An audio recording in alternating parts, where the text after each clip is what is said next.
नमस्कार दोस्तों, जान लेते हैं यूपी के सभी 75 जिलों की बड़ी खबरें। इससे पहले आप हमारे चैनल को सब्सक्राइब करके वीडियो को लाइक कर दें और हमें ये बताएं कि आप ये वीडियो किस जिले से देख रहे हैं।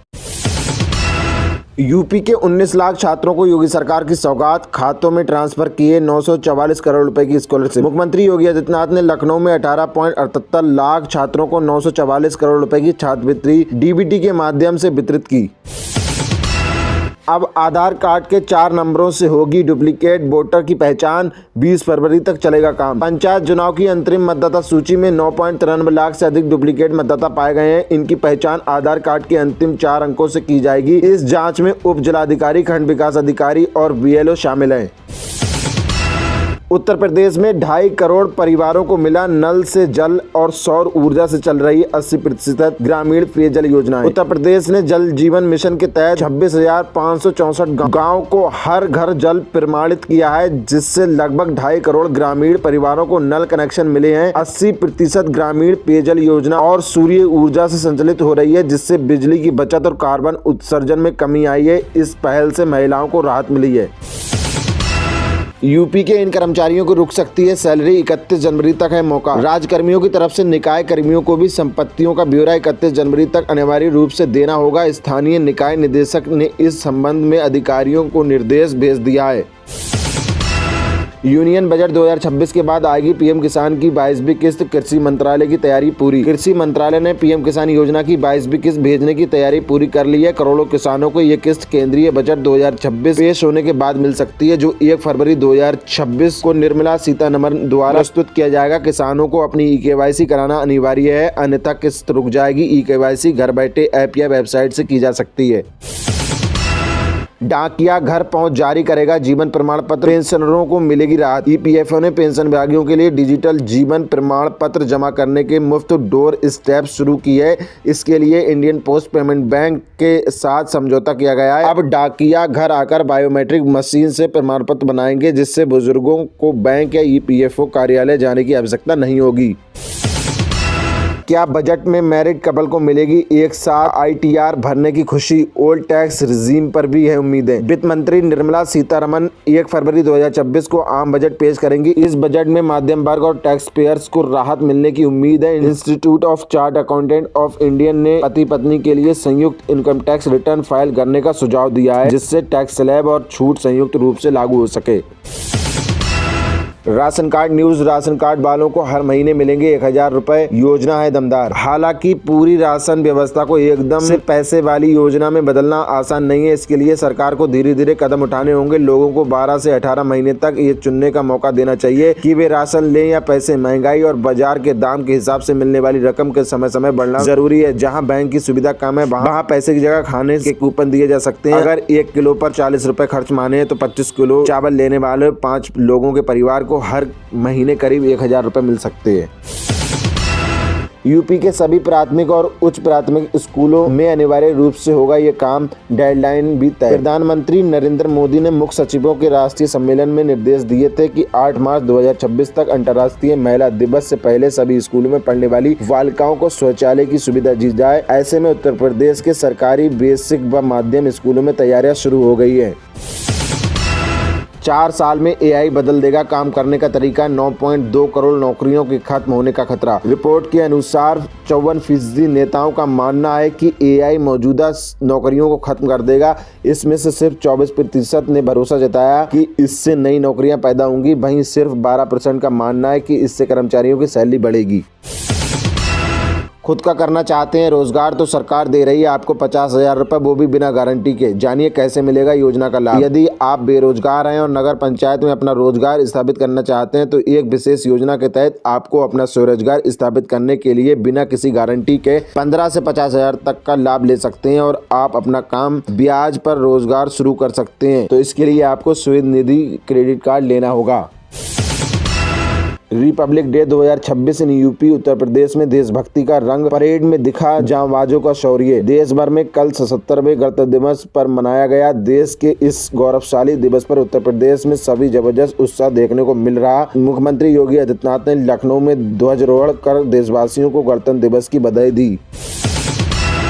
Indian railway news. लखनऊ के ऐशबाग जंक्शन पर भी रुकेगी पुष्पक एक्सप्रेस। आज से गोमतीनगर स्टेशन से होगा संचालन। लखनऊ जंक्शन से शुरू हुआ था। शुरू से ही ये ट्रेन मुंबई जाने वाली यात्रियों को पसंद आती है। पुष्पक एक्सप्रेस को 26 जनवरी से गोमतीनगर स्टेशन शिफ्ट कर दिया गया। ऑनलाइन बिजनेस का सपना दिखाकर रिटायर्ड कर्मचारी से 1.5 करोड़ की ठगी। पीड़ित ने एक झटके में गंवाई पीएफ की सारी कमाई। गोरखपुर में एक सेवानिवृत्त पेट्रोलियम कर्मचारी ऑनलाइन व्यापार के झांसे में आकर 1.5 करोड़ रुपए की ठगी का शिकार हो गए। जालसाजों ने फेसबुक के माध्यम से संपर्क कर सादा फर्जी online shop Apurva multi brand showroom बनाकर वर्चुअल मुनाफा दिखाया। जब पीड़ित ने पैसे निकालने चाहे तो खाता फ्रीज होने का बहाना बनाकर और रकम मांगी गई। ठगी का एहसास होने पर साइबर थाने में मुकदमा दर्ज कराया गया। नो मैपिंग वाले नोटिस का घर बैठे आसानी से ऑनलाइन जवाब दे सकेंगे मतदाता। बस फॉलो करो ये स्टेप। संत कबीर नगर में विशेष गहन पुनरीक्षण SIR अभियान के तहत 2003 की मतदाता सूची से मैपिंग न हुए मतदाताओं को राहत मिली है। अब वे जारी नोटिस का जवाब घर बैठे ऑनलाइन दे सकेंगे या किसी परिजन को भेज सकेंगे। व्यक्तिगत पेशी से छूट मिली है और पहचान के लिए 13 में से कोई एक अभिलेख जमा कर सकते हैं। चुनाव आयोग ने प्रक्रिया को सरल बनाया है। एटा में मौसम के उतार चढ़ाव से बिगड़ी सेहत। हार्ट अटैक और सांस की बीमारी से 4 की मौत। मौसम में बदलाव के कारण एटा में स्वास्थ्य समस्याएं बढ़ गई हैं। ठंडी हवाओं और गर्मी के उतार चढ़ाव से हार्ट अटैक व सांस के मरीजों पर बुरा असर पड़ा है। शनिवार रविवार को 4 लोगों की मौत हो गई, जिसमें 2 हार्ट अटैक और 2 सांस व BP की समस्या से मरीज थे। खेतों में बनाया ऑफिस, खुद को क्राइम ब्रांच का अधिकारी बताकर कई राज्यों में किया करोड़ों का खेल। कानपुर में साइबर ठगी करने वाला गिरोह के 3 सदस्य गिरफ्तार किए गए। ये आरोपी खेतों में सेटअप लगाकर खुद को क्राइम ब्रांच अधिकारी बताकर अश्लील वीडियो के नाम पर लोगों को डराते थे। इन्होंने उत्तर प्रदेश सहित कई राज्यों में 30 से अधिक लोगों को करोड़ों की ठगी की। पुलिस ने इनके पास से सिम कार्ड, मोबाइल और ATM कार्ड बरामद किए हैं। व्हाट्सएप पर वारंट दिखाकर आजीवन जेल में सड़ने की धमकी। यूपी में डिजिटल अरेस्ट कर 5 लाख ठगे। कानपुर में साइबर ठगों ने चकेरी निवासी एक 69 वर्षीय सेनावृत्ति अधिकारी को डिजिटल अरेस्ट का झांसा देकर 5 लाख रुपए ठग लिए। ठगों ने खुद को NIA अधिकारी बताकर फर्जी वारंट और पुणे में चल रहे एक मामले के नाम पर धमकी दी। पीड़ित ने डरकर पैसे ट्रांसफर कर दिए। ठगी का एहसास होने पर चकेरी थाने में मुकदमा दर्ज कराया गया। मुख्यमंत्री योगी आदित्यनाथ ने 77वें गणतंत्र दिवस पर प्रदेश के सभी लोगों को किया राष्ट्र प्रथम का आह्वान। मुख्यमंत्री ने कहा कि 15 अगस्त 1947 को देश आजाद हुआ। डॉक्टर राजेंद्र प्रसाद के नेतृत्व में संविधान सभा के निर्माण के उपरांत 26 नवंबर 1949 को भारत ने अपने संविधान को अंगीकार किया।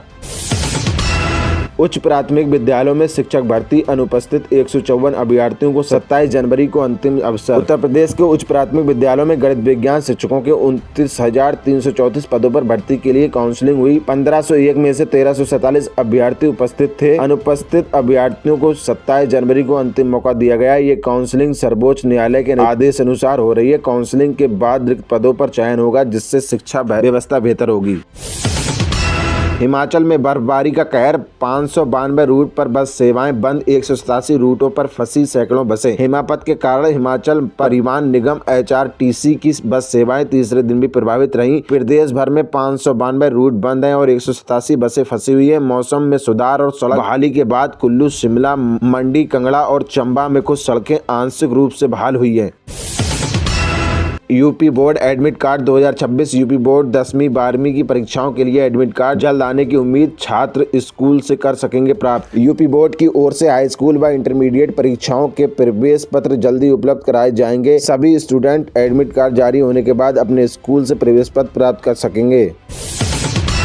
हर खाताधारक को ये अधिकार। बैंक अगर समस्या नहीं सुनेगा तो किससे करनी है शिकायत। बैंक ग्राहकों को अपनी समस्याओं का समाधान न होने पर शिकायत करने की प्रक्रिया बताई गई है। इसमें पहले बैंक की शिकायत निवारण सेल से शिकायत दर्ज कराने पर 30 दिनों में समाधान न मिलने पर नोडल अधिकारी से संपर्क करने और अंत में संतोषजनक प्रक्रिया न मिलने पर RBI बैंकिंग लोकपाल से शिकायत करने के 3 चरण शामिल हैं। सभी पत्रकार का रिकॉर्ड रखना महत्वपूर्ण है। अब फिजियोथेरेपी के लिए अस्पताल नहीं जाना पड़ेगा। AI कराएगा घर बैठे थेरेपी। बढ़ती उम्र या चोट के बाद होने वाले दर्द के लिए अब घर बैठे AI फिजियोथेरेपी एक नया विकल्प है। ये मोबाइल, टैबलेट और AI कैमरा की मदद से एक्सरसाइज कराती है, गलतियों पर सुधारती है और प्रगति रिपोर्ट तैयार करती है। पारंपरिक फिजियोथेरेपी से 50% तक सस्ती ये सुविधा रिमोट फिजियो जैसे प्लेटफॉर्म उपलब्ध है। अच्छे पड़ोसी और दोस्त गणतंत्र दिवस पर चीनी राष्ट्रपति शी जिनपिंग ने भारत को भेजा खास संदेश। चीनी राष्ट्रपति शी जिनपिंग ने भारत के 77वें गणतंत्र दिवस पर राष्ट्रपति द्रौपदी मुर्मू को विशेष संदेश भेजा। उन्होंने भारत और चीन को अच्छे पड़ोसी, दोस्त और साझेदार बताया। एमपी में एसआईआर पर कांग्रेस ने उठाए गंभीर सवाल। केंद्रीय निर्वाचन आयोग जाने की तैयारी में भाजपा ने भी जताया ऐतराज। मध्य प्रदेश में मतदाता सूची के विशेष गहन पुनरीक्षण एसआईआर पर कांग्रेस और भाजपा दोनों ने निर्वाचन आयोग की कार्यप्रणाली पर सवाल उठाए हैं। कांग्रेस फॉर्म 7 में अनियमितताओं और दबाव का आरोप लगाते हुए भारत निर्वाचन आयोग में शिकायत करने की तैयारी में है। वहीं भाजपा ने 22 लाख से अधिक स्थानांतरित मतदाताओं को अवसर न मिलने और 20 लाख नाम न जुड़ने का मुद्दा उठाया। 21 फरवरी को अंतिम सूची प्रकाशित होगी। पासपोर्ट नहीं दिखाऊंगी, बंगाल में एसआईआर पर बवाल। चुनाव आयोग पर बरसी ममता की मंत्री। बंगाल में विधानसभा चुनाव से पहले मतदाता सूची के विशेष गहन पुनरीक्षण एसआईआर पर विवाद गहरा गया है। मंत्री शशि पांजा ने चुनाव आयोग पर मतदाताओं को परेशान करने का आरोप लगाया। उन्होंने सुनवाई के दौरान पासपोर्ट दिखाने से इनकार कर दिया।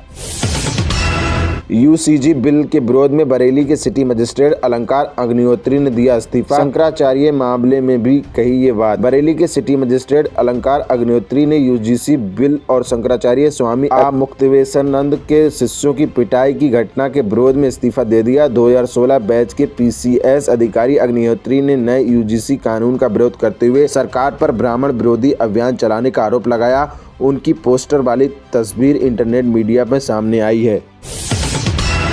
असम में केवल मियां को ही निकाला जा रहा है, हेमंत ने कांग्रेस पर साधा निशाना। असम के मुख्यमंत्री हेमंत बिस्वा शर्मा ने स्पष्ट किया है कि राज्य में केवल मियां बंगाली भाषी मुसलमानों को ही निकाला जा रहा है, असमियों लोगों को नहीं। उन्होंने गुवाहाटी की पहाड़ियों में अतिक्रमण विरोधी अभियान की अफवाहों को खारिज किया। शर्मा ने कांग्रेस पर मियां को खुश करने का आरोप लगाते हुए कहा कि पार्टी मुख्यालय उनसे भरा है। उन्होंने विधानसभा चुनाव से पहले विपक्षी दलों पर मियां के लिए एकजुट होने के भी आरोप लगाया। यूपी के शहर से बाबा खाटू श्याम के लिए सीधी रोडवेज बस सेवा शुरू। केवल 500 रुपए होगा किराया। मुजफ्फरनगर रोडवेज डिपो से बाबा खाटू श्याम के धाम के लिए सीधी बस सेवा शुरू हो गई है। ये बस प्रतिदिन शाम 3 बजे मेरठ और दिल्ली होते हुए खाटू श्याम तक जाएगी। मोबरा को हरा देंगे कहने वाली एआईएम की पार्षद शहर शेख की निकली हवा, मांगी माफी। नवनिर्वाचित एआईएमआईएम पार्षद शहर शेख ने मुमरा को हरा भरा कर देंगे टिप्पणी पर माफी मांगी है। उन्होंने स्पष्ट किया कि उनका बयान पार्टी के हरे झंडे और चुनावी जीत को दर्शाता था, न किसी को ठोस पहुंचाना, सांप्रदायिक संभ्रम बिगाड़ने के लिए। इस टिप्पणी से भाजपा और शिवसेना के साथ विवाद छिड़ गया था। शेख ने कहा कि उनका इरादा किसी भावनाओं को आहत नहीं करना था और उन्होंने सार्वजनिक रूप से खेद व्यक्त किया है। अमेरिका में टिकटॉक डाउन, 35,000 से ज्यादा यूजर्स ने की आउटेज की शिकायत। अमेरिका में 25 जनवरी को टिकटॉक ऐप में बड़ी समस्या आई, जहां 35,000 से अधिक यूजर्स ने आउटेज की शिकायत की। ज्यादातर यूजर्स ने ऐप के ठीक से ना काम करने की रिपोर्ट की। भारत तुम्हें धो डालेगा, पाकिस्तान को टी20 वर्ल्ड कप 2026 से हटाने की मिली चेतावनी। पाकिस्तान को भारत के हाथों बुरी हार की शर्म से बचने के लिए टी20 वर्ल्ड कप में हटाने की चेतावनी मिली है। भारत के पूर्व कप्तान ने मजाकिया लहजे में पाकिस्तान के लिए चेतावनी जारी की। 1983 वर्ल्ड कप टीम विजेता के सदस्य ने कहा कि भारतीय टीम के सामने अधिकांश टीमें घबरा रही हैं और मैन इन ब्लू का शानदार फॉर्म न्यूजीलैंड के खिलाफ मौजूदा टी20 इंटरनेशनल सीरीज में देखने को मिल रहा है। MP police result 2026। MP police constable phase 1 result जारी, 59,000 से अधिक अभ्यर्थी क्वालिफाई। एमपी पुलिस कांस्टेबल भर्ती का रिजल्ट जारी कर दिया गया है। एमपीएसबीआई की ओर से मेरिट लिस्ट के साथ ही स्कोर कार्ड भी जारी किया गया है। सेकंड फेज के लिए 59,438 उम्मीदवारों को सफल घोषित किया गया है। रैपिड रेल के 4 बड़े प्रोजेक्ट की तैयारी। गुरुग्राम फरीदाबाद से नोएडा दिल्ली तक 8 शहर होंगे कनेक्ट। दिल्ली एनसीआर में रैपिड रेल कॉरिडोर का तेजी से विस्तार किया जा रहा है ताकि बड़ा high speed network traffic jam की समस्या को खत्म कर सके। स्मार्टफोन, लैपटॉप और स्कूटी सहित किन तोहफों का योगी सरकार ने किया ऐलान। उत्तर प्रदेश बजट 2026 में युवाओं और शिक्षाओं पर विशेष जोर दिया गया। मेधावी छात्रों को स्कूटी देने की घोषणा के साथ 25 लाख युवाओं को स्मार्टफोन और लैपटॉप का तोहफा मिला है। इसके अलावा इंटर्नशिप योजना, उद्यमती प्रोत्साहन और एआई सिटी जैसी कुछ महत्वपूर्ण योजनाएं पेश की गई। इस बार योगी सरकार का कुल बजट 8,87,036 करोड़ था। इनकम टैक्स बजट 2026, नई रिजीम टैक्स पेयर को मिलने वाली खुशखबरी। इन 2 डिस्कन्स में बजट में होगा ऐलान। टैक्स एक्सपर्ट ने सरकार से कुछ ऐसा डिस्कन्स नई रिजीम में भी देने की सलाह दी है। उनका कहना है कि खासकर होम लोन के इंटरेस्ट और हेल्थ इंश्योरेंस के प्रीमियम पर डिस्काउंट का लाभ नई टैक्स रिजीम को मिलना चाहिए। इससे नई रिजीम के इस्तेमाल में टैक्स पेयर्स को दिलचस्पी बढ़ेगी। अब रेहड़ी पटरी वाले को मिलेगा क्रेडिट कार्ड, कितनी होगी लिमिट, क्या है लेने का तरीका। एक ऐसी सरकारी योजना है जिससे सब्जी बेचने वाले, सड़क किनारे छोटा कारोबार करने वाले लाखों लोगों को सीधा फायदा मिलेगा। कोरोना महामारी के दौरान स्ट्रीट वेंडर्स की बिगड़ी आर्थिक स्थिति को सुधारने और उन्हें आत्मनिर्भर बनाने के लिए केंद्र सरकार ने इस योजना की शुरुआत की है, जिसमें आवेदन की प्रक्रिया बेहद सरल रखी गई है। प्रधानमंत्री तिरुवनंतपुरम केरल से इस योजना के तहत स्ट्रीट वेंडर्स को क्रेडिट कार्ड वितरण की शुरुआत की है। आप भी इसे आसानी से अप्लाई कर सकते हैं। बांग्लादेश में टेक्सटाइल मालिकों की फैक्ट्रियां बंद करने की धमकी, कहा भारतीय धागा उद्योग बर्बाद कर रहा, इंपोर्ट घटाने की मांग, 10 लाख नौकरियों पर खतरा। बांग्लादेश की टेक्सटाइल इंडस्ट्री गंभीर संकट से गुजर रही है। टेक्सटाइल मिल मालिकों ने चेतावनी दी है कि अगर सरकार जनवरी के अंत तक यानी धागे के ड्यूटी फ्री इंपोर्ट को खत्म नहीं करती तो 1 फरवरी से देश भर की मिलों में काम बंद कर दिया जाएगा। सरकार ने बदले टोल टैक्स के नियम, अब 70% तक की बम्पर छूट, जाने कहां मिलेगा फायदा। सरकार के आंकड़े के अनुसार देश भर में लगभग 25 से 30 हजार किलोमीटर के 2 लेन राजमार्गों को 4 लेन में अपग्रेड किया जाना है। इसके लिए करीब 10 लाख करोड़ रुपए का निवेश किया जा रहा है।